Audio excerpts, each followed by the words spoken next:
So I'm often asked, how do you get an appointment with the donor? And I'd say the key things are first to establish trust. You can establish trust with a donor by first doing a little bit of research and finding out about them. Preparation is key.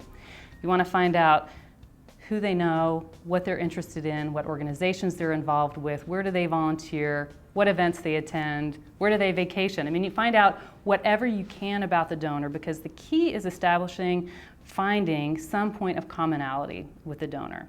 When we first come up with a name, depending on where we receive the name from, sometimes it's cold, and then we start at the very beginning. We start with a Google. We start with sending that out to our board. Does anyone know this individual? Where do they work? What other types of things are they involved in? If you aren't lucky enough to have a researcher and you don't have much of a database, you can go online, and there are a number of different search engines you can use to find out all kinds of things about your donors. Now, you'll have some that are a little more public than others, but find out what you can, see what's online.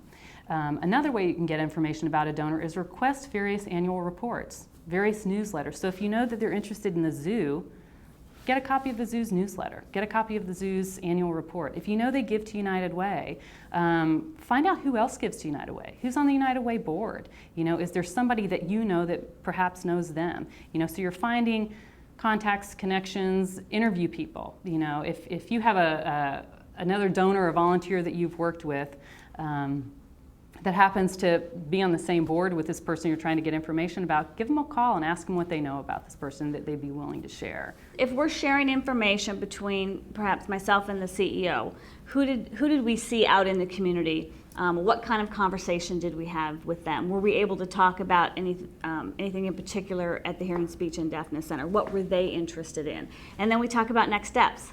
We talk about, have they ever attended an event of ours? Would they be interested in this type of an event? Would they be interested in receiving our e-news? Maybe it's a service that we have. There's one donor in particular that I just received an email from this morning agreeing to meet with me. And it's a person that I've never met, but one of my colleagues has a personal relationship with them. And as I sent them my email and introduced myself, I referenced my colleague and said, and of course this is with his involvement, but I referenced my colleague and said, hey, he said that, I'd really enjoy meeting the two of you. I can't wait. What would your schedule allow? And proposed a particular time. Referencing that relationship, I believe, is what made the difference. They have a long-term relationship with him. They have absolutely none with me. The only reason I believe that they would meet with me, other than the fact that they're, I'd like to believe they're very interested in our organization and what's going on, but it was because of my relationship with this colleague and the fact that I was able to pull that into the email.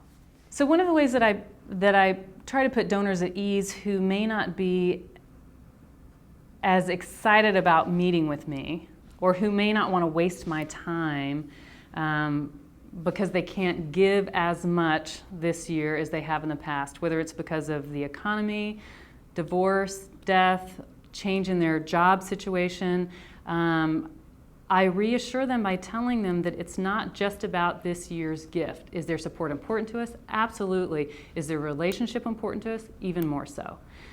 So what I tell them is that the relationship is something that we're very invested in maintaining, that as long as their commitment and their interest is with the organization, we want to be there for them this year, next year, and the year after, regardless of what their current situation may be.